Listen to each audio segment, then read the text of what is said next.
So in today's class, we will be discussing regarding the transportation of the gases. So in transportation of the gases, there are mainly the two gases which are being transported in our body.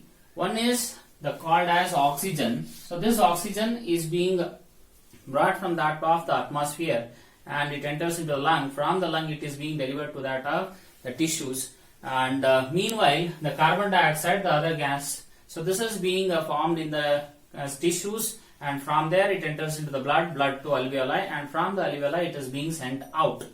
So in the mode of the transportation of the gases, oxygen is being transported from the alveoli to that of the tissues, and meanwhile the carbon dioxide is being transported from tissues to that of alveoli. So regarding the two gases, okay, so we'll discuss in detail now. So first one is a transportation of the oxygen.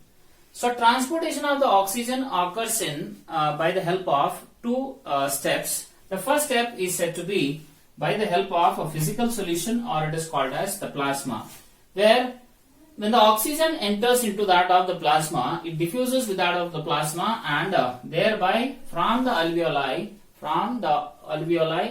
it is being transported to that of the tissues, and that is only around 3 to 4%. Whereas the main part where the oxygen is being transported from the alveoli to the tissues is by the help of formation of oxyhemoglobin. So that is around 96 to 97%. So what happens here? Near the alveoli, if you look after, in the alveoli, the partial pressure is more of the oxygen when compared to the carbon dioxide. So partial pressure of the oxygen in the alveoli is 104 mmHg, while that in that of the blood it is around 95 mmHg. So it is a simple diffusion which occurs from a region of higher concentration to a region of the lower concentration, passing through that of the alveolar membrane, basement or respiratory membrane, and capillary membrane. The oxygen enters into the RBC. Now, as soon as the oxygen enters into the RBC, so this oxygen binds with that of the hemoglobin, where hemoglobin is said to be the respiratory pigment. So, there this oxygen binds to that of the hemoglobin, thereby forming oxyhemoglobin. And it is being estimated that one hemoglobin molecule contains 4 iron molecules, and this 4 iron molecules is able to transfer around 4 oxygen molecules. So here, which means, for example, if this is iron, so to this oxygen molecules will bind like this, and thereafter around 8 oxygen atom are being transported by that of the one hemoglobin. So as the hemoglobin is involved in transportation of the oxygen, this hemoglobin is referred to as the respiratory pigment. So 1 gram of hemoglobin is said to be transporting around 1.34 ml of the oxygen. So in case of the human body, okay, so there is, for example, if you take around each 100 ml of the oxygenated blood, if you take, okay, it consists of around 15 grams of the hemoglobin. That is a normal value. So if we calculate this 15 gram, okay, into 1.34, because each gram of hemoglobin is transporting 1.34 ml of the oxygen. So when we calculate 15 into 1.34, so we get around 20.1 ml, which means each 100 ml of the oxygenated blood transports 20 ml of the oxygen. But the thing is, among this 20 ml of the oxygen, 100 ml of the blood will deliver only 5 ml of the oxygen to the tissues. Now what happens with that of the remaining 15 ml of the oxygen? So this 15 ml of the oxygen remains in the blood, and this is being utilized during what we say is whenever a person is involved in case of the strenuous exercises. So in that particular condition, this excess of the oxygen which is being present, so that is being utilized. So each 100 ml of the blood, oxygenated blood, delivers only 5 ml, whereas it transports 20 ml of the oxygen. So this is very important for the competitive part. Now this is about formation of oxyhemoglobin. So that occurs near to that of alveoli. Now this oxyhemoglobin, how it is being delivered to that of the tissue. Now when the oxygen and the oxyhemoglobin reaches near to that of the tissues, at that time this oxyhemoglobin gets dissociated into hemoglobin as well as oxygen. So this oxygen which is being freed, so that diffuses into the tissues, where you can see the partial pressure of the oxygen in the blood, oxygenated blood, is 95 mmHg, whereas the partial pressure of the oxygen in the tissues is 40 mmHg. So this is the second site where the exchange of the gas, that is oxygen, is taking place by a simple diffusion. Now, very important part, this is what we have learned generally. But what makes the oxyhemoglobin to get dissociated? So this oxyhemoglobin gets dissociated because of increased concentration or increased partial pressure of the carbon dioxide, that makes the dissociation of oxyhemoglobin into hemoglobin and oxygen. So this entire phenomena or effect is what we call Bohr's effect. Okay, increase in the partial pressure of the carbon dioxide dissociates oxyhemoglobin into hemoglobin and oxygen, and the oxygen which is being freed, so that gets diffused into the tissues. This is how the transportation of the oxygen occurs from the alveoli to that of the tissue. Okay, so this is the first part, that is transportation of gas, that is oxygen. Now, how the carbon dioxide is being transported? So carbon dioxide is being transported, that is from the tissues to that of alveoli. So how this is transported? So this is being transported in three different ways. The first one is by formation of the carbonic acid, second one is by forming carbaminohemoglobin, and third one is by forming bicarbonates. So three different products will be formed, and the carbon dioxide will be transported from the tissues to that of the alveoli. Okay, so let us discuss in detail. So in the first step, formation of carbonic acid. So here what happens? Carbon dioxide, the partial pressure of the carbon dioxide in the tissues is 45 mmHg, whereas in case of the blood vessel it is around 40 mmHg. Again the same diffusion takes place from a region of higher concentration to a region of lower concentration, where the carbon dioxide released from that of the tissues, so that reacts with that of the water, because plasma, see surrounding the RBC there is presence of plasma. So main component of the plasma, 55% is water. So the carbon dioxide diffuses in that of the plasma, where it reacts with that of the water, and thereafter it forms a compound called as carbonic acid. So transportation of carbon dioxide by forming carbonic acid in the plasma is only 7%. Thereafter is the second one, that is called as formation of carbaminohemoglobin. So carbon dioxide, okay, diffuses into the RBC. Thereafter the carbon dioxide binds with that of the amino group of the hemoglobin, and thereby it forms a carbaminohemoglobin.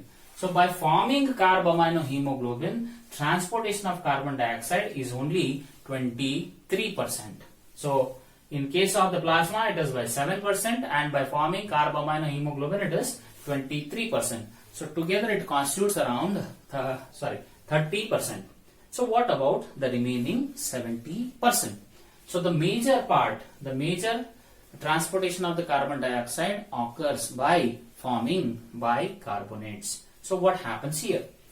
So carbon dioxide again it diffuses from the tissues to that of the RBC. Now the carbon dioxide which has diffused into the RBC, it reacts with that of the water which is present in the RBC. Now how come RBC has water? See, every cell contains a cytoplasm. Cytoplasm contains again water. So this carbon dioxide reacts with that of the water present in the cytoplasm, and thereby it forms a carbonic acid again. But one thing you have to remember, here also in the plasma also there is formation of carbonic acid. In the RBC also there is formation of carbonic acid. There it is only 7%, here it is 70%.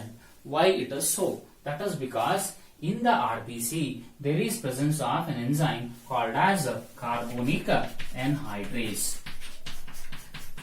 Carbonic anhydrase. So this enzyme accelerates the rate of reaction, thereby forming more number of the carbonic acid molecules in the RBC, whereas this enzyme is absent in the plasma. Henceforth, transportation of the carbon dioxide by plasma is only 7%. By the RBC, it is around 70%. Now, once the carbonic acid is being formed, this carbonic acid is said to be an unstable compound, thereby it gets dissociated into H plus and HCO3 minus ions. Now what happens here? See, plasma is made up of 55% of water, remaining are the proteins, and along with that it also contains the inorganic components like sodium, or it may be potassium or chloride. So these ions are also seen in the plasma. Now when the dissociation of the carbonic acid occurs in the RBC, HCO3 and H plus, so this HCO3 ions from the RBC enters into the plasma, and to compensate this negatively charged ions, the chloride ion from the plasma enters into the RBC. Now there is one particular reason, that the membrane which is present of the RBC, so this membrane is permeable to negatively charged ions but impermeable to positively charged ions. So it readily receives the negatively charged ions to maintain the ionic balance, and this chloride ion enters into the RBC, and HCO3 ions will go out of the RBC, that is into the plasma. So this particular movement of the chloride ions from the plasma into RBC and bicarbonate HCO3, bicarbonate moving out from the RBC into the plasma, so this exchange is called as chloride shift, and as it is being explained, it is called as Hamburger's phenomena. Okay, and there is a specialized protein which is being involved here, so that is called as a chloride shift protein. So this chloride shift protein helps in the exchange of these ions. Now, once the HCO3 ions enters into that of the plasma, okay, so this HCO3 ions will bind with sodium as well as potassium, and thereby they form sodium bicarbonate and potassium bicarbonate. Now, the chloride ion which have entered into the RBC, so they will bind with that of H plus ions. So when they bind with H plus ions, they form a compound that is called as HCl, which is highly acidic, where you know it is having a pH of 1.8 to 2. So if HCl is being continuously formed, then possibly the cell may die. Then how the body will compensate these changes? That compensation occurs, that is by the help of the H plus ions which are there. So they also bind to that of the hemoglobin, thereby forming the hemoglobinic acid. So this hemoglobinic acid acts as a buffering solution. So thereby it neutralizes the acidic nature of the hydrochloric acid. So once this buffering takes place, thereafter these all the changes are being seen, that is near to that of the tissues. Now, okay, now the bicarbonates are being formed in the plasma. Now this particular compounds from the tissues will now reach to that of the alveoli. Okay. Now once all these bicarbonates, when they reach to that of the alveoli, all the reactions which have occurred near the tissues, they start occurring in reverse direction, which means HHB will dissociate into H plus and HB, HCl will dissociate into H plus and Cl. Thereafter, the sodium and potassium bicarbonates, they dissociate into Na plus HCO3, K plus HCO3, and thereafter the HCO3 which is present now in the plasma again enters back into the RBC. The chloride ions which are there inside the RBC, they will go out. So that entire reaction occurs in reverse direction. And thereafter the H2CO3 further dissociates into CO2 and H2O. Here the carbaminohemoglobin dissociates into CO2 separately. The first, that is carbonic acid, so that also dissociates into CO2 and H2O. So here, as there is a dissociation of these compounds, so the main compound which will be released, that will be the carbon dioxide. Now this carbon dioxide partial pressure here near the alveoli increases, that is by 45 mmHg, whereas in the alveoli it is 40 mmHg. So thereby the carbon dioxide which has now reached to that of near to that of the alveoli now diffuses from the RBC to that of the alveoli, passing through that of capillary, basement and alveolar membrane. It reaches into the alveoli. So this is how the transportation of the carbon dioxide occurs from the tissues to the alveoli, whereas transportation of the oxygen occurs from the alveoli to the tissues. Now, what makes these all the reactions to occur in a reverse direction? So that is high concentration of the partial or more partial pressure, whatever the partial pressure in the alveoli, it is more of that of the oxygen. So this increased partial pressure of the oxygen makes all these changes to happen. Thereby the carbon dioxide will be released, and thereafter this carbon dioxide from the RBC, from the plasma, enters into the alveoli. So this is called as Haldane's effect. So remember, you have to remember 3 points for your Neet. So first one is called as Bohr's effect, which occurs due to increased partial pressure of the carbon dioxide dissociates oxyhemoglobin into oxygen and hemoglobin. Oxygen which is freed enters into the tissue. First thing. Thereafter is in the Hamburger's phenomena or chloride shift. The chloride ions from the plasma enters into the RBC, and the HCO3 ions from the RBC enters into the plasma. So that is chloride shift. In the third part, increase in the partial pressure of the oxygen. Okay, so that makes all the chemical reactions of the carbon dioxide to occur in a reverse direction. Thereby the carbon dioxide which will be released, so that diffuses from the blood vessel into the alveoli. So that is called as Haldane's